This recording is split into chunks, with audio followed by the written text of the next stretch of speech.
Da, da. This is Rudkowski of WeAreChange.org here at the Miami North American Bitcoin Conference. I'm joined by my good friend, the one and where'd you go? Yo, Max Keiser, who just told me that he had a revelation. I had a revelation. What is your revelation, Max? What's going on? It has to do with how you classify Bitcoin, and it struck me actually that if the U.S. dollar is a centralized fiat currency, meaning the government and the central bank or the central authorities that maintain the dollar, then Bitcoin essentially is a decentralized fiat currency. Think about it. The decentralization of the network and the decentralization of the protocol and the nodes and everything that's around Bitcoin is the fiat of Bitcoin. It provides, it has value by that fiat. It's a fiat. Now, if you compare it to gold, gold is an immutable store of value, and Bitcoin is also an immutable store of value. That's also true. Mm-hmm. But it's not scandalous to say that, in fact, Bitcoin is a distributed fiat currency. And so in some ways, like a Peter Schiff, when he says Bitcoin is a fiat currency, he's actually not wrong. He's not right for the reasons he thinks he's right, but he's not necessarily wrong. So I had this revelation. Satoshi comes to me in my dreams sometimes. He visits me ever since 2011. And here at the event, Luke, the North American Bitcoin Conference. I know you're enjoying it. Oh yeah. I look at your eyes and I see that smile on your face, and I'm thinking, Luke's getting the most out of this event. Luke is like squeezing every second of fun out of this event. He's everywhere. Is Luke? WeAreChange is Luke. He's everywhere. So it struck me that a lot of people come up to me to this event and they say, when I was on Keiser Report and I said the price of Bitcoin was at $200, and this was I think in maybe 2013 or so, and I said it's great to feel like it's great to be a Bitcoin millionaire. All these people come up to me and said when they saw that's when they got into it. Yep. And then they become millionaires and multimillionaires and 100 millionaires, and it's so gratifying for me to be able to have created all this global wealth with crypto. It's really interesting to see it redistributed on such a vast spectrum of people. It's either like Wall Street greedy people, it's hippies, it's anarchists, it's libertarians, it's a whole rough bunch of people. But I remember you telling me about Bitcoin when it was still nothing. I didn't listen to you. And I'm like, yeah, Max is right. Max continues to be right. But there's also a lot of fear and of course a lot of speculation, especially now when people saying, again, like the media has been saying for years now, this is it. This is a bubble. It's over. And I don't believe it. But specifically, I know you don't believe it as well. What kind of factors and trends make you feel safe in this kind of environment that many people are saying, oh God, this thing is simping. It's done for. We're over. It's done. What makes you feel good? There's two points to it. First of all, the pattern of the way Bitcoin prices move since 2009 going forward, it's always had these epic rallies and busts. And I think someone pointed out that the last 3 or 4 Januaries, you've had a 30% correction, etc. And you have this enormous uptrend punctuated by these sharp sell-offs, which is a classic bull market move. Bull markets are punctuated by sharp, steep sell-offs. And bear markets kind of the opposite. You see these big rallies in bear markets as markets tend to fall down. So that's not unusual. Now, on the big picture stuff, Bitcoin first had to battle its way through the adoption phases when it was still under $10. And we recommended it on Keiser Report when it was $3 in 2011. And we've been talking about it ever since. And it's battled these forces as it gets bigger and bigger. So a couple of years ago, remember, Luke, it was about who's concentrating the mining. The Chinese, are they concentrating the mining? Then it went over to Japan, or is it the Ukraine? Is it Russia? And now it's distributed in such a way you don't see those concentrations in the mining anymore. Now it's kind of bumped up to a state level where the states are getting involved.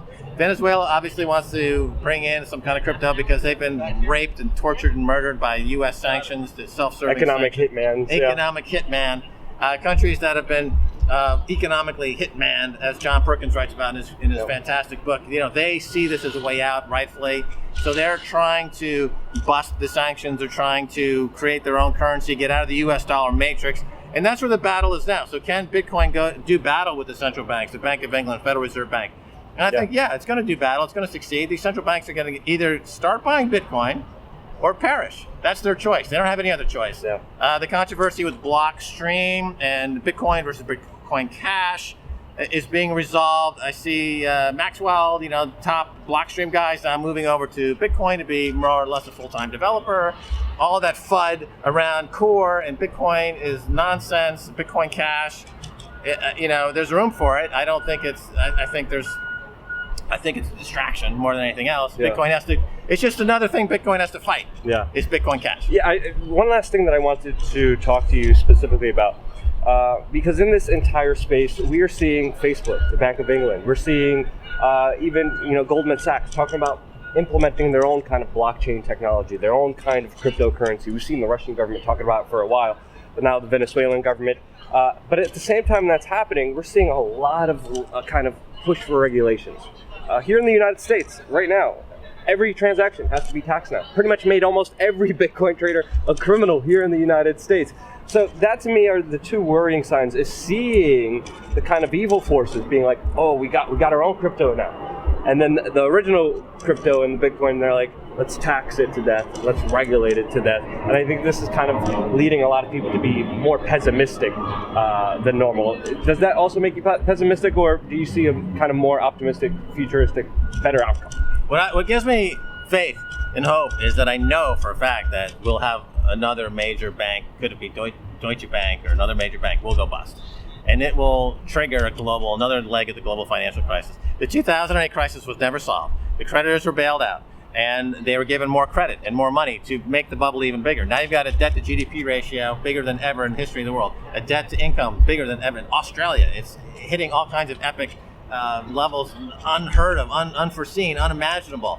So we know that when this Ponzi scheme called the U.S. dollar implodes, they're not going to have time to futz around trying to chase $6 Bitcoin traders on Poloniacs. They're going to be dealing with the house on fire.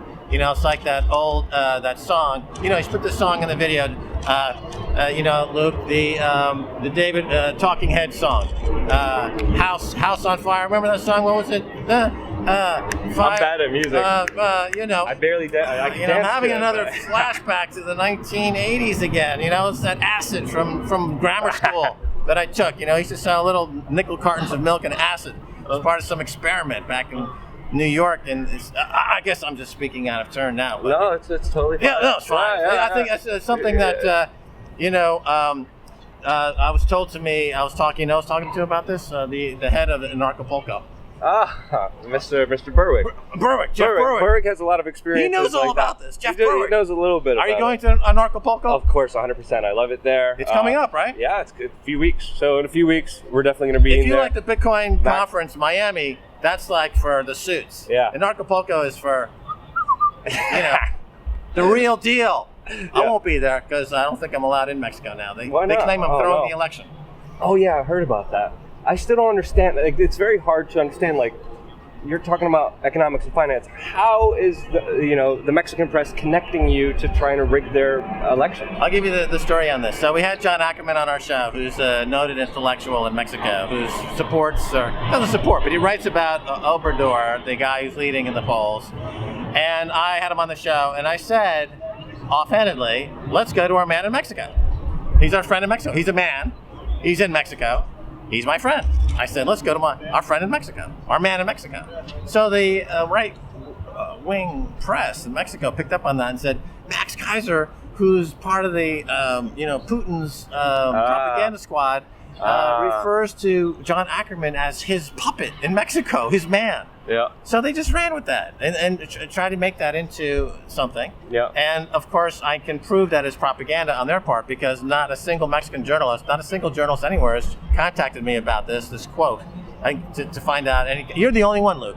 You're the only responsible journalist in the world today that's actually doing your work as a journalist to find out what exactly is going on with this story, Luke. kudos to you, and we are change. Thank you, Max. Max Keiser's channel, of course, will be in the description below. Hope you guys found this informative, entertaining, especially the milk carton acid talk. We're going to have a private talk about that in just a little bit. I just don't want my face on a milk carton, okay? We're going to talk about that. Share this video. Thank you guys again so much for watching and being part of real independent media. I love you. Stay tuned for more.